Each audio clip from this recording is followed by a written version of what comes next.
One of the craziest college football upsets you will ever see happened this weekend. Something so unbelievable that we're going to have to break it down for you. But I'm not going to tell you what it is just yet. You'll have to wait and see. Well, I will tell you it's going to be myself, versus Griff in the juicer. Ooh. I'm going to win, and if not, I'm probably going to throw a fit. And we have some awards, an award show, something we have never done before. Who's most improved? Best offense, best defense? You don't even know, so we're going to have to tell you here on No Pulp. All that and more coming up right now on No Pulp. The best performance, I think, all year from Ohio State against Oregon in the Rose Bowl. They just don't lose at the shoe. She's the best player in women's college basketball in my eyes. To stay alive, can they hook 'em? Touchdown! They have the most prolific goal scorer of all time. He will fire.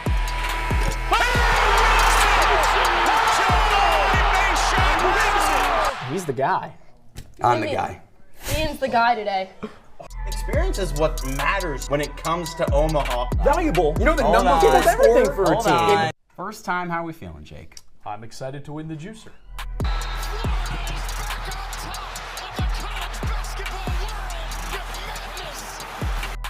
Welcome into our CitrusTV studios. That's Max Gifford. I'm Hudson, Ridley, and boy, what a weekend we have had. All around the nation, some games that we thought would be very interesting were absolute snooze fests. But the best game of the week happened in Southern California. UCLA upsetting Penn State by one score with no head coach, no offensive coordinator, no time to prep. Max, what an incredible game this was. And what an incredibly embarrassing loss for Penn State. Can we just say, probably the worst loss I've seen in my lifetime. Well, Drew Aller seems to think that somehow this isn't it for Penn State. Take a listen. Are you guys still in the hunt for the playoffs? What do you think? I don't know. Yes. No, that's the answer. No, you're not in the hunt anymore. UCLA knocked you out. Do you know how embarrassing it is to lose to UCLA? My Northwestern Wildcats won a week before that against UCLA, and they're terrible. They may be the worst college football team in the country, so that's really saying something. And I do love what Jerry Neuheisel did with this offense, and he's getting all the celebration that he really deserves, because my goodness, he came out of nowhere and he had 2 days to install this playbook after he was elevated as the tight ends coach. They bought in, they loved it. He's like 30. He had never put on the headset before. He didn't know how to work the headset. No, he didn't know how to work it. He figured it out by halftime in this game. But, I mean, what an unbelievable win for UCLA. I mean, how about Nico and Maliava becoming Nico, I'm a leaving, to Nico, I'm a losing, and now it's Nico, I'm a upsetting the preseason number 2 team in the entire country. It was just, I mean, I had to make sure my ESPN app was working on my phone when I saw this score as I was watching, because it made no sense. Penn State dropping 42 points when they had 55 points the entire season before this game. Unreal. It was unbelievable, and again, credit to that UCLA coaching staff that was mismatched and put together all of a sudden. That was shocking what they did, and for James Franklin, yikes. 0-2 in the Big Ten after losing to Oregon and then UCLA. Think about this. The interim head coach right now for UCLA has as many wins as top 10 Big Ten teams all time as James Franklin. You should not be allowed back in the building if you're James Franklin. I'm shocked. Well, the good news is somehow they did let him back on the plane, but you can't say he doesn't win the big one because he can't win the little one either, I guess. That's very true. That is very true. What a real shame if I actually cared about Penn State. And I'm hoping your Northwestern Wildcats give Penn State the business this weekend down in Happy Valley. How about that? Losing to UCLA and Northwestern in back-to-back weeks. What a sight that would be to behold. And I don't think many people expected to see what happened down in the swamp this weekend between Florida and Texas. The Gators coming out on top, 29-21. Texas had a chance at the end, but Arch Manning continues to struggle as the QB, something I know both Hudson and I are not surprised about one bit. Boy, he sucks. And I called this from a while ago. I don't know if anybody remembers, this was maybe like a year ago, the ULM, University of Louisiana Monroe, defensive coordinator was like, we don't care about Arch. We had guys here that beat Arch in high school, and that was ULM. 0-2 against Power 4 teams. He's got 5 picks, including 2 interceptions against Florida, a game that I mean, the Gators are dead in the water, and somehow Texas just cannot win. Their strength of schedule in comparison to who they beat is absolutely awful. Penn State is another team that's in that boat as well, but geez, when you look at Texas and all the hype they had on the defensive end, that defense is relatively showing up, but the offense is so unbelievably stalled by Arch that not even as a Texas fan, it just frustrates me as a football fan. One of the funniest things I heard from over the weekend, Johnny Manziel was talking about Arch and where he went to high school, saying that if you watch his highlight tape, you see the dudes that are chasing after him. My grandma in a wheelchair could move more than some of the people that some of the people that were chasing down Arch in high school. So kind of throwing a little shade at the high school bar that Arch played, but you're seeing why he's finally playing some real dogs in the SEC. And if the SEC is full of dogs, Arch Manning is becoming a chihuahua, and he might have just saved Billy Napier's job. And Texas is one of 3 teams, too, that has been basically equally embarrassing. You look at 3 of the top 4 are no longer there because of the losses that they've had. None of them are ranked right now. Texas fell out this week. Penn State fell out this week. Clemson fell out a few weeks ago, and that's not coming back anytime soon. When you look at the new top 25, a couple teams that weren't in there to begin the year that deserve to be in there, and now they finally are. You look at teams like Memphis and USF, teams that are making waves currently, and I'm just kind of embarrassed if I'm Penn State and Clemson. Texas, it's more of just like, I thought we had something here, and I'm just upset. Well, it's exposing the amount of frauds that we've had in college football this year. Not just Penn State in Texas. Some of the teams you saw in there, Arizona State, well outside that top 10 at this point. And then Kansas State, also not a force. Notre Dame lost their first 2 games of the season as well. So I think it's exposing the larger picture that a lot of these teams are becoming more competitive in college football. But I mean, anyone that has voted Texas or Penn State in the AP poll over the last week should lose their vote. I'm sorry. And I do like that the committee, for the most part, has recognized it, but you're right. There comes a time where you can no longer vote for some of these teams just based on the bias that you have. And at the very beginning of the year, that almost seemed like it was going to be Alabama that would be part of that list. Well, let me tell you what, Max. That has not been the case because all of a sudden, after an early loss to Florida State, Alabama turned on the Jets. Ty Simpson has looked like a new man, and he showed it. A beatdown of Vanderbilt at home. They took down Vandy, made Diego Pavia look awfully stupid, a 30-14 win. And when you really look at this game, you figured, okay, Alabama is going to win because Vanderbilt has been a little bit shaky at times and they have a little bit of a hype train and some momentum behind them. But I did not figure it was going to be like this. Yeah, look, I mean, the story of Diego Pavia is pretty cool, but people are just overlooking the fact that Ty Simpson is clearly one of the best quarterbacks in the entire country. He looks right like an now. NFL quarterback right now. I understand that Alabama is not quarterback university per se, but if this guy's name was Ty Manning, he would totally be the top of the Heisman list right now, if you ask me. Oh, 100%. And when you look at him versus Pavia, too, especially in this game, I mean, Ty Simpson was airing it out. And it helps that he has a better receiving core. And Diego Pavia is never really known for using his arm much, but a 53.9 QBR, 2 turnovers, yikes. And honestly, I hate to say this, and Vanderbilt fans may be feeling this right now. To me, Pavia kind of reminds me of Cam Rising. You either die a hero or you live long enough to see yourself become the villain. And part of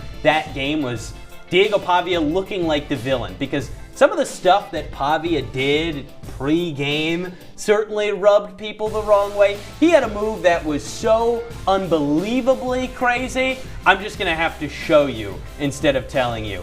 Look at this. Pre-game at Alabama, he's taking kneel downs, tossing the ball up. Hey, this is how confident I am that I'm going to beat Alabama. He's hanging out with Johnny Manziel. Well, you know what? When you lose games like that, you're going to act like Johnny Manziel, yelling at fans. I mean, my goodness, this is just it's embarrassing. It's embarrassing. I don't know if this is a 2012 edition of No Pulp, bringing up Johnny Manziel so much, but I mean, the difference between the two, Johnny Manziel was on the sidelines and he's really good friends with Diego Pavia. It's showing. Yeah, it's really showing. But the difference between the two is that Johnny Manziel went into Tuscaloosa after going out the night before, and he won. So not only did he talk the talk, but he walked the walk. Diego Pavia is right now all talk but no play. Johnny Manziel did not go to a Mexican club in Dallas. I don't think he would have gotten up the next morning and performed as well as he did in that Alabama game, but he certainly did. Diego Pavia could maybe use a little bit of that swagger, but they're not the same player, and it is really showing its ugly face right now. Yeah, right now, Vanderbilt, not the same team. Maybe Diego Pavia, not the same quarterback, but it's been the same old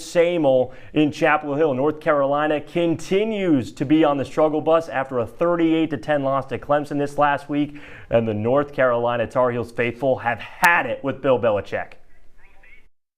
TCU I went to that game, and that was one of the saddest feelings I've had in university so far, and I've failed midterms before, so that's saying something.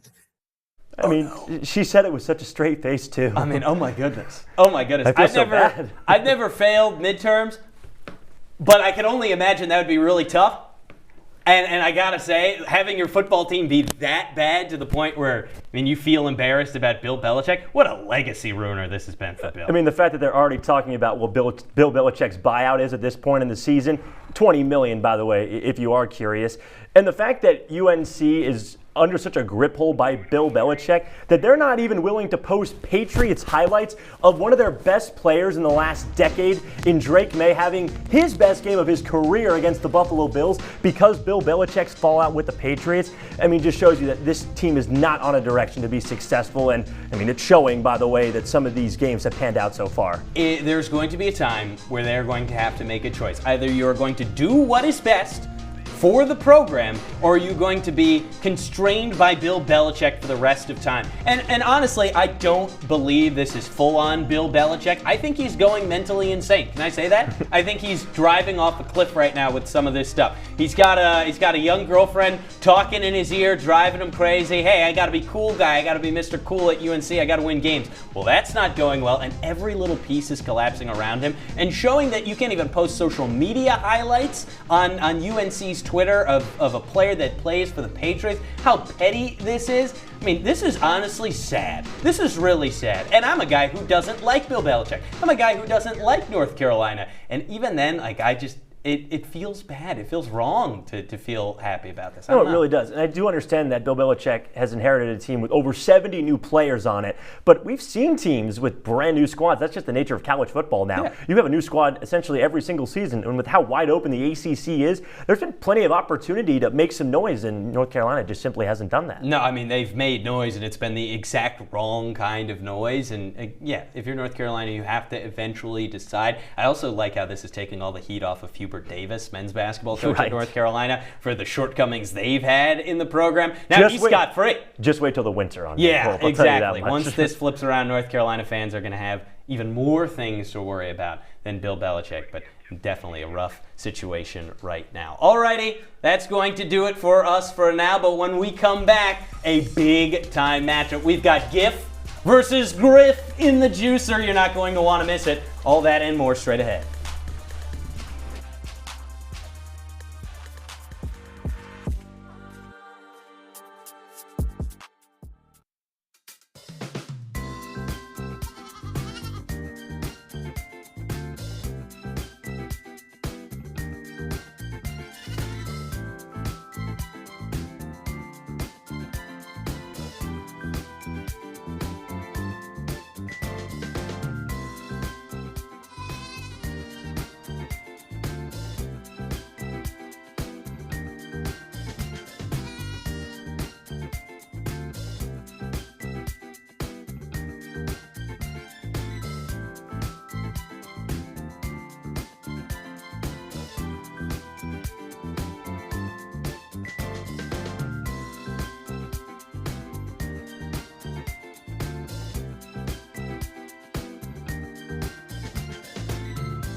They call me Maxie, but I prefer tripod.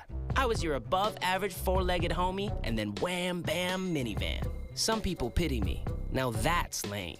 I still run, fetch, and swim. And the ladies love me. I'm the ultimate wingman. Just don't ask me to high-five.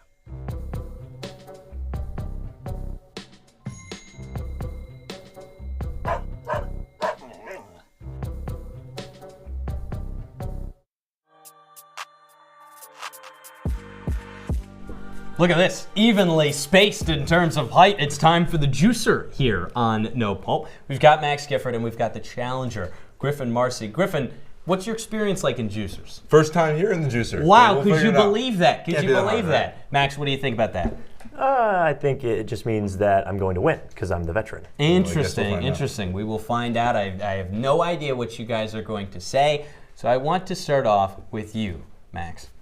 Who is the most exciting team in college football right now? Well, it's a team that's had me glued to my TV for the last 2 weeks. I'm talking about the Virginia Cavaliers. How about back-to-back overtime thrillers between both Florida State and Louisville?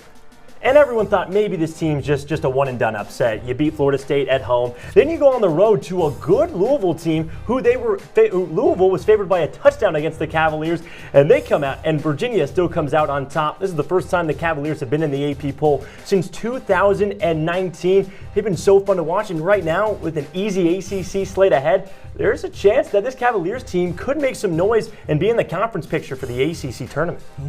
Interesting. Griffin, what do you think? Oh, I think, Virginia, they've had a couple nice weeks, but let's talk about a team that's been all year long, been fantastic, and that is the Tennessee Volunteers. This offense is incredible. If you talk to Joey Aguilar, the quarterback, a dynamic. One thing about me, guys, I just love a quarterback that uses his legs, moving up and down this field. #1 scoring offense in the country. Every single game, putting a 40 burger on the other team, been absolutely lethal. And you know what else? They play fast. Most tempo in the country, 6th most plays per game. This team moving up and down the field, offense points nonstop. You know what? Against my better judgment, I really love an underdog story. However, Tennessee is so electric right now and looks so fun. Aguilar has been tremendous this year, so I cannot hate on that. I'm sorry, Max. I'm sorry. I would have loved to give it to you, but I really just cannot. Hey. That's only worth 1 point, so it's 1-0 right now. But this is a 2-point question here, and I'm going to start with you, Griffin. Who is the worst quarterback right now on a top 25 college football team? This one is very, very simple. It's the guy that quit on his team last year, moved to a new team. It's the Florida State quarterback, Thomas Castellanos. This has been, it was a great start to the year. You beat Alabama, you catch them off guard week 1, but it doesn't matter. As of last couple weeks playing in first Power 5 opponents, they've really been outmatched. He's got 6 touchdowns in the air and 5 interceptions. He has just not been good so far this season. He consistently predetermines throws and just does whatever he wants out there on the football field. And you know what he did last year at Boston College? This guy got benched at Boston College and quit the football team with 3 weeks left and was gone before the calendar even flipped to December. Interesting. All right, Max, we heard a lot from there. In your thoughts? I've got the guy that's getting paid nearly $3 million to play quarterback in Michigan, and that is Bryce Underwood. And Hudson and I have talked about this plenty.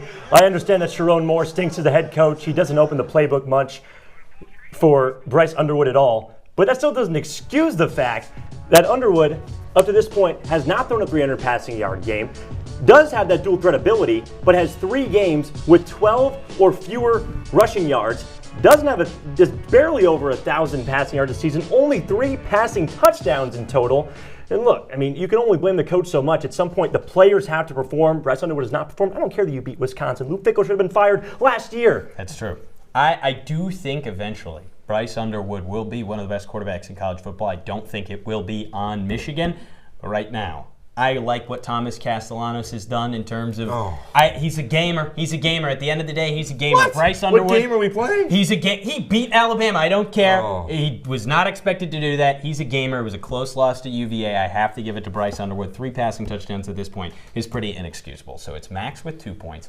Griffin, you have 1 point. This can swing a lot. This decides it right here. Who is the best player? I'll start with you, Max, on a non-top 25 team. Look, it might not be the sexiest pick, but I know you're a big mock drafter, Hudson. Oh, I am. And you're going to be saying this guy's name a lot in the next few months. Spencer Fano, the offensive lineman out of Utah. He's the best tackle in the entire country. He's the best run blocker in the entire country. I didn't even know Utah's quarterback's name when I picked Spencer Fano because I knew that whoever is under center, their stats are padded so much because of what Fano does. He has great technique, great feet, power at the point, The fact that he can just move a player left and right is incredible to me. And look, I understand offensive linemen, the big men, may not get all the love that they deserve, but he's getting my love because I truly think that he is one of the best players in the entire country. Max knew who was hosting the Juicer because I love offensive lineman Griffin. That's going to be tough to top. I'm sure it is. I'd love to get all this Max love, but I'm going to give some love to Michigan State's quarterback, Aiden Childs. This guy goes out there every week and plays all by himself, 1 on 11, and still puts out good performances each and every week for the Spartans. Had 5 touchdowns in the game earlier this season against Boston College. He's playing all by himself. He's got plays with his feet. He's got a rocket arm. He does, you don't know what he's going to do with it. It is a completely lethal guy out there. He can make every throw you want on the football field, scramble with his legs, keep the eyes downfield, do whatever you ask. He's got it for you. All right, so I'm going to have to make a play here, just like Spencer Fano. I'm lining up, and I'm blocking you out. I'm blocking him out of the way. Easy win. Spencer Fano is one of the best players in college football. Right now, if not the best player in college football, you know I love my offensive lineman. Max Gifford wins the Juicer. Hey, that was a close one. Not really. But that I don't love your picks there. Let's take a look at the Juicer standings right now before we get to the tournament. Hey, I'm in there. I'm above Griffin right now, but I'm not above Max Gifford. A 4-point differential with Max Gifford at the top, winning the Juicer today. What an accomplishment there. Max, what do you have to say for yourself? All I know is I hope that no one gets any more points the rest of the year because a Gino Gifford rematch in the Juicer tournament, that would be something. That would be some fireworks. An award should be given out for what Max Gifford did here today. But guess what? We've got some awards on the other side. Our college football awards so far this season. Find out what we think on some of the best players in college football right after this.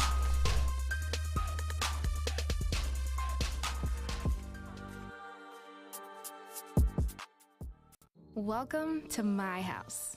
Lately, not my happy place. Everybody's pretty tired of each other. The parents were not themselves.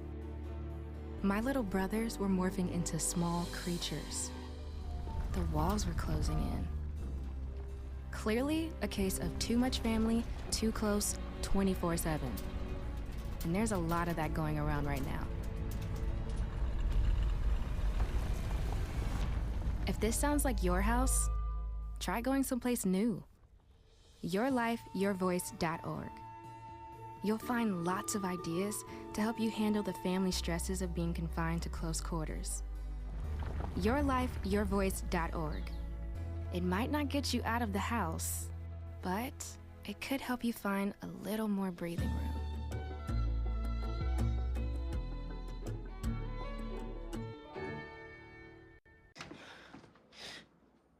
Your daughter just had her first breakup.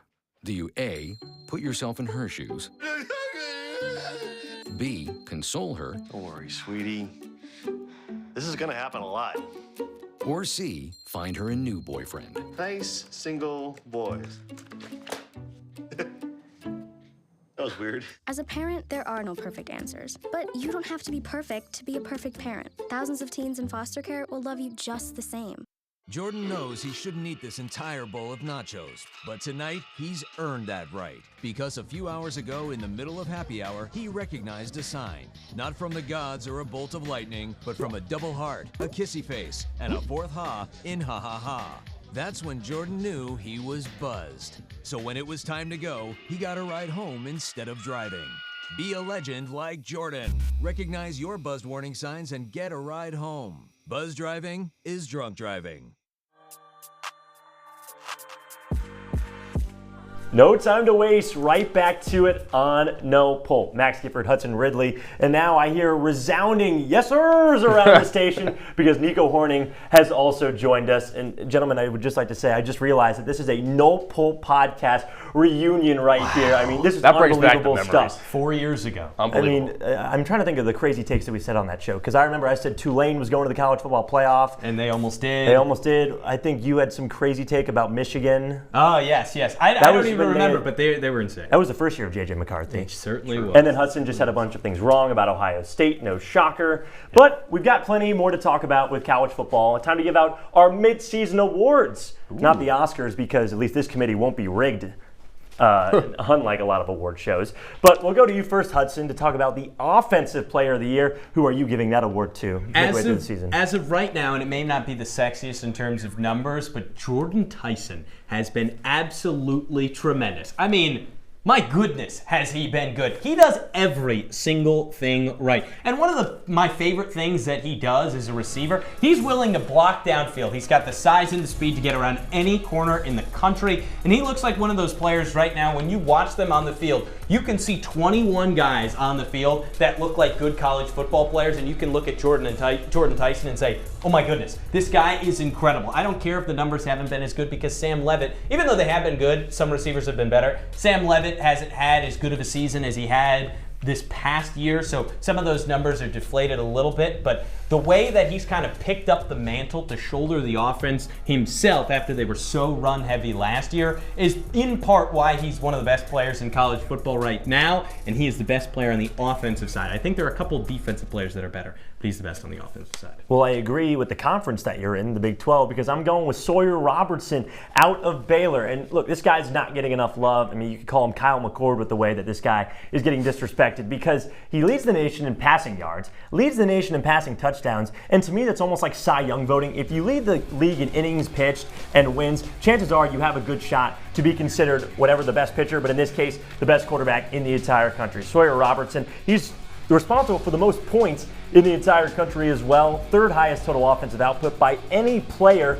And I think Big 12 play is going to be really big for Sawyer Robertson. A chance to really show that he can play on the biggest stages. Now, granted, he might not play the games that might get all the Heisman love, but I think that if he does continue to show out and he does continue to put up performance like these game in and game out, I have no doubt that he could be in Heisman conversations by the end of the season. But ultimately, up to this point, the stats show he is the best offensive player in the entire country. I mean, it's really hard to disagree with that. I do think Jordan Tyson does show more flashes than Sawyer Robertson in terms of, I'm doing this all by myself. I really like how Robertson's offense is constructed around him. Now, that being said, it is very hard to disagree. I do think Sawyer Robertson is right now the best quarterback in college football. Not necessarily for the pro level, but I do think the best quarterback in college football. Nico, what do you think? Well, you can talk about quarterbacks, but who are they throwing to? That's wide receivers. And I go to the best wide receiver in the country, at least on the number one team in the country as well. That is Jeremiah Smith. And I choose Jeremiah Smith because he has the wide receiver tandem. Because you're biased toward the Buckeyes? No, that's not why. You look at Carnell Tate and you look at Jeremiah Smith, and they complement each other very well. So you have Tate, who has to elevate Smith. It's a competitive battle at the wide receiver position. Smith exemplifies that very well. He's got strong hands, 6'3", 215. He moves very well. He's done a lot better job this year of evading tackles after he catches the ball.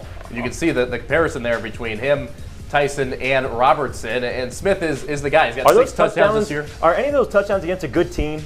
He's also in a Cadillac of an offense. He's in a Rolls Royce right now. All he has to do is put his hands up and the ship will steer itself. Jordan Tyson right now barely has 3 or 4 wheels on the car at this point. Everything is kind of falling apart for Arizona State in certain ways to where they were last year, and he's keeping them together by game after game, having these incredible solo offensive performances to lift them above. He's been fantastic. It's a problem, in my opinion. You can't have solo performances, even if he is being that best guy. You got to have a team effort, and that's where Jeremiah Smith comes in for Ohio State. All right, well, we'll see if this Ohio State bias continues as this as this show continues. Oh my gosh, I guess.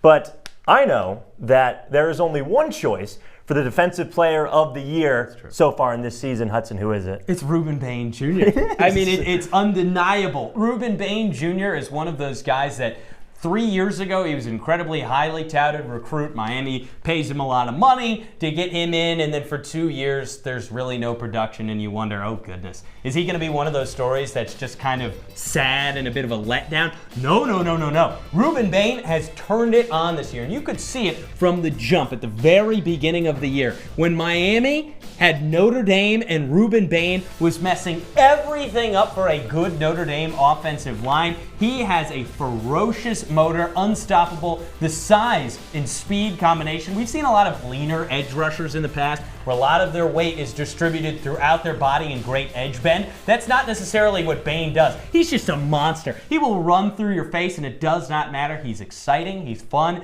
We haven't had a Miami edge like this in a little while because I'm not counting what Jalen Phillips did. So I really like what he's done so far this year. Yeah, right. I'm saying choo-choo because I'm all aboard the Bane train. I mean, oh my, this guy has been special. Loved what you said about that Notre Dame game, by the way, because in that game alone, he had a forced fumble, a tackle for loss, a sack, and an interception. Yeah. Look at the PFF grade of him right now. By far the highest in the NCAA. Back-to-back games to win the Sunshine State Championship between both Florida and Miami. He has showed up and showed out, has had the highest PFF grade in both of those games as well. We've been talking a lot of mock drafts. I mean, this guy should consistently be number one. He will go number one. And I know Cam Ward went 1-1 last year, but it's going to be another hurricane at the top of the boards this year. Ruben Bane Jr., unstoppable force on defense. He's the midseason. He's going to be the full season. Honestly, he should probably be in the Heisman conversation as well, if you ask me. But Nico, your defensive player of the year. I could pick Bane, but I'm not going to. I'm going back to the Buckeyes. Caleb Downs. Now look. That one's more fair. Yeah. Thank you. He's better than Smith. And I could easily take Bane as well, right? Number 2 team. He's got 19 pressures this year, a couple sacks. He's been electric defensively. But you have to look at the best defensive team in the country, and that is Ohio State. Who is the best defensive player on that team? Caleb Downs. Against who? Ohio State beat Texas, who's not in the AP top 25 I'm just saying, they were anymore. number 1 at the time, all right? I know they haven't been up to par, and Arch Manning is not very Texas good. almost lost to, or Ohio State almost lost to Texas. This is true. Caleb Downs is that guy that you want to set the leadership level at for Ohio State. He's got great communication. The stats may not show up because I think guys are honestly afraid to throw to him as far as the opposing teams, but Caleb Downs anchors that defense. He's got the leadership. He's kind of that guy that you want to look up to, and I wouldn't be surprised if he becomes a top 10 NFL draft pick for the first time as a safety since Jamal Adams was that last time in 2017. So Caleb Downs is that best defensive player, in my opinion. Yes, he's on Ohio State, but I think he's got a very valuable season going forward. You guys brought up that Ohio State hasn't exactly played anyone yet. How about the 7 points they allowed against Texas, the 6 points they allowed against Washington, the 3 points they allowed against Minnesota? I don't care if these guys are any of top teams. Are any of these teams ranked anymore? But you're still holding teams to a single possession, if that. And I think the thing with Caleb Downs, and I actually like Caleb Downs too. When he was a corner at Alabama, it was very clear that okay, he's much better zone corner. So let's move him back to safety. And then some of the ways that the shells have changed and the shifting of safeties, where both safeties have kind of become free roaming, that's going to allow Caleb Downs to show up a lot more and be a little bit more physical, show that physical side that we didn't get to see from him at corner at Alabama, and so far in 2 years in Ohio State, he's done that. I do like what he's done there. But when you look at a true game-changing force, right, it has been Ruben Bane Jr. Caleb Downs has anchored a solid back end for Ohio State, but they haven't faced anybody. Ruben Bane has faced some of the better offensive lines in the country right now, including a star-studded one in Notre Dame that continues to produce NFL talent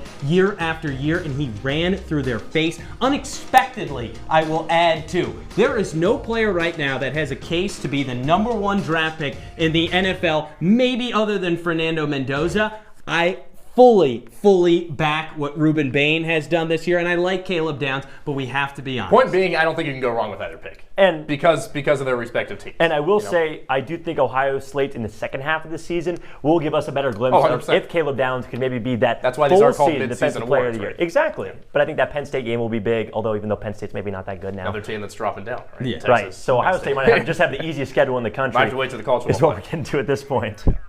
Well, all right. So I have something to say, and I don't think a lot of people are going to like this take, but I have to say it, especially at Syracuse. When it comes to the most improved player this year, it's a name that has haunted the halls of the JMA Wireless Dome. Oh, no. Marshall Thundering Herd starting quarterback, Carlos Del Rio Wilson. A guy, CDRW. I thought I would never hear that name again. There's no way we're talking about CDRW on No Pulp right now. If you would like to go check the leaderboard for quarterback efficiency in the entire nation right now, you would say there's no way the guy who threw 4 picks against Boston College and was so bad that we wouldn't even expect him to be relatively good as an FCS quarterback. as all of a sudden thrown for 9 touchdowns, no interceptions, leads the nation in passer rating, has completed 80% of his passes, just dropped 51 points as a starting quarterback the other night. He's doing it on Marshall right now. We thought we would just forget about Carlos Del Rio Wilson, I did forget about him. He has a kid to take care of, and he is playing like it right now, guys. He has been absolutely incredible, and it makes it even worse when you look, hey, I feel bad for Ricky Collins, but when you look at Ricky Collins right now and you go, eh. Then you look at Carlos Del Rio Wilson and you go, oh my goodness, what have we done? We just got rid of the leader in the nation for passing efficiency. Real quick, that is the same guy that threw 6 interceptions and 50 passing attempts at Syracuse. Like, he did. That Boston College game, 4 interceptions, never getting that out of my head. Probably the worst football game I've watched in my time at Syracuse. So, what you guys have just put together means that I am correct. How many passing yards does Carlos Del Rio Wilson have? A little bit over 600, but still. Very small sample size. But still, when he's had to throw balls past the line of scrimmage, like deep downfield, 20 yards down the seam, ripping it, he's been good. Well, you know who's had more passing yards, a lot more passing yards? It's Fernando Mendoza. You were just hyping him up a little earlier. Was he really, though? The most prominent thing he did at Cal was have a burrito named after him. I mean, let's be honest. He was not in the upper echelon of ACC quarterbacks last season. When you look at the personnel that was there a season ago, and Fernando Mendoza took an Indiana squad that is coming off their best season in program history by a long shot, taking it by the horns, and has made this team even better. Yeah, but he was already good at Cal. I think that's the problem. Fernando Mendoza. But you're coming in with such high expectations, it's hard to meet those expectations, let alone exceed those expectations. You have a top 10 game, one that Curt Cignetti had not won this season, and you blow the brakes off the Illinois Fighting Illini. Look, they shouldn't have been a top 10 team. I think we both understand that. But I have a feeling that Fernando Mendoza might make things a lot more competitive for Indiana down the road against Penn State, against Oregon when they have to play them. And the reason I'm saying he's most improved is because at the beginning of the season, would you have told me Fernando Mendoza could have a chance to go first overall in the NFL draft? Yes, I would have. I totally would have. There's no way you would have said that. I don't know. An Indiana Hoosier does not belong at the top of the NFL draft. I'm just going to say that. I wouldn't have said that. I love the Del Rio Wilson pick so far. I got to say, because the guy went from basically being a nobody at Syracuse, bunch of interceptions, and yeah, you talk about most comeback player, most improved player, right? That has been Del Rio Wilson. But my pick, Carson Beck. I think it's hard to argue this one. The guy got hurt last year at Georgia, season-ending injury, tore his UCL in his throwing arm. Plenty of off-field issues that I think plenty of people know about. Obviously, the then-girlfriend Hannah Cavender was in the situation.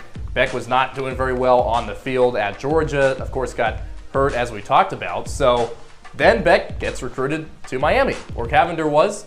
And this is true. That is true, right? Has had a solid start to the season. They broke up. And I think Beck has fully been focusing on football, and the on-field performances have shown. I would say Carson Beck is playing with a broken heart, but I don't think he did. I don't think he was the one that got broken up with. He was having a little extra fun, and what John Gruden has said about him was he was dating a Cavender twin. That's why he's been so good. He was dating a Cavender twin, and I fully agree. I think he has really taken off. I don't think that was why, but he has done excellent. You really can't argue that. But when you look at Carlos Del Rio Wilson even being on this board, there's really no room to argue.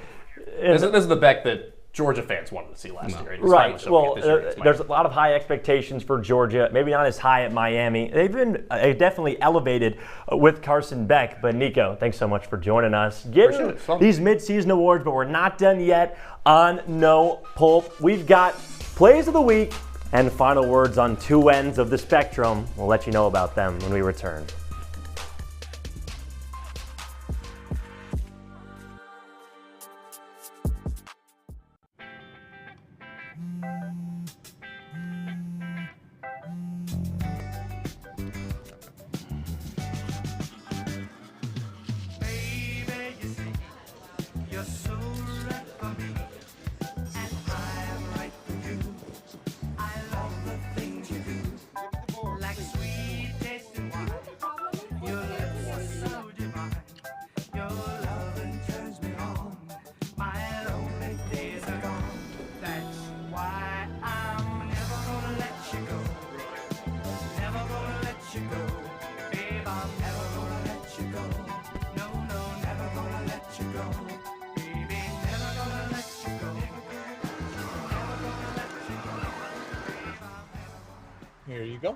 Thank you. Thank you.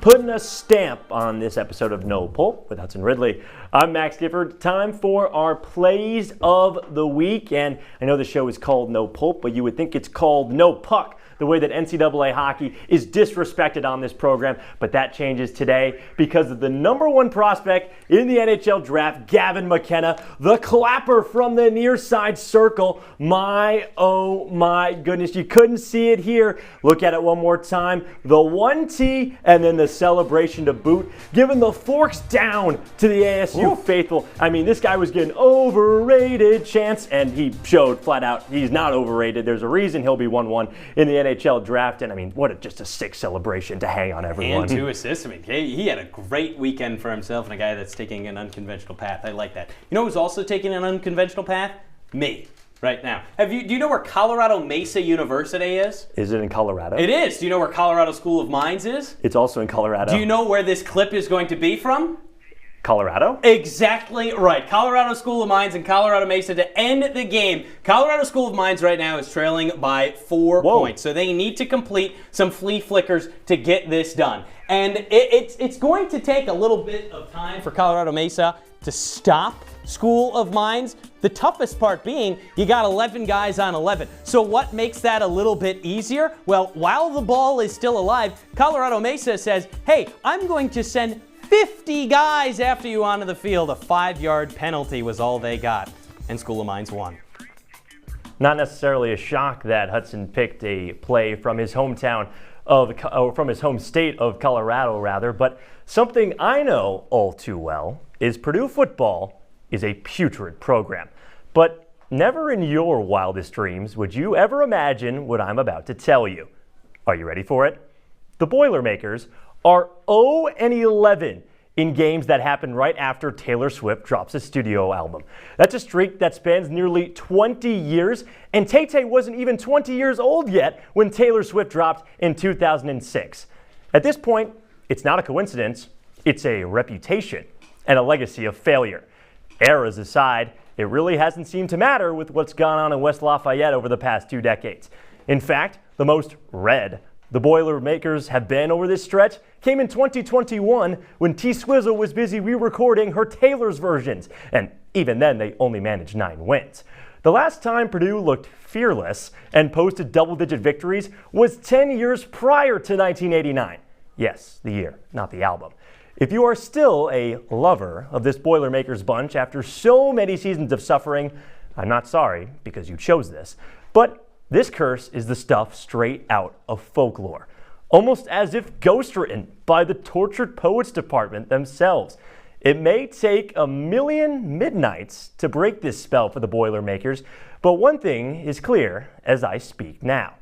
If the century's biggest pop star puts out an album, every opponent should pray they are scheduled the week afterwards evermore. There is whether it's a narrow 3-point loss against Nevada or the annihilation at the hands of Illinois that we saw this past weekend, Purdue is the football equivalent of the life of a showgirl. And my friends, that will never go out of style. For my final word, this story is tragic, but it needs to be talked about. In December of 2022, a hit-and-run accident in Thibodaux, Louisiana, took the life of 78-year-old veteran Herman Hall. In the days that followed, former LSU wide receiver Kyron Lacey was arrested on charges stemming from the crash. This set the internet on fire. Many who saw him as a loudmouth, trash-talking receiver reveled in the fact that he was facing murder. Without any evidence, social media dug a hole for Lacey. His once promising draft stock plummeted. His life spiraled. In April, just weeks before the draft, Houston police responded to a different event involving Lacey. When they found him, he was dead. Lacey took his own life at just 24 years old. Just days ago, the public was finally given access to the footage of the accident that started this story. CCTV showed that Lacey was nearly 100 yards away from the crash. He was never indicted. He was never even at fault. But to the internet, that didn't matter. Kyron Lacey was a son. He was an older brother to 5 siblings. The youngest, Liam, spoke at his funeral in April. With tears in his eyes, He called Kyron the best big brother he ever had. In a world where we jump to conclusions at light speed, and in a time where we treat speculation as fact, we need to do our due diligence. As humans, we owe it to one another. Kyron Lacey didn't have to die, but we can't change that. What we can do is change the way we behave moving forward. We'll talk to you again next week on No Pulp.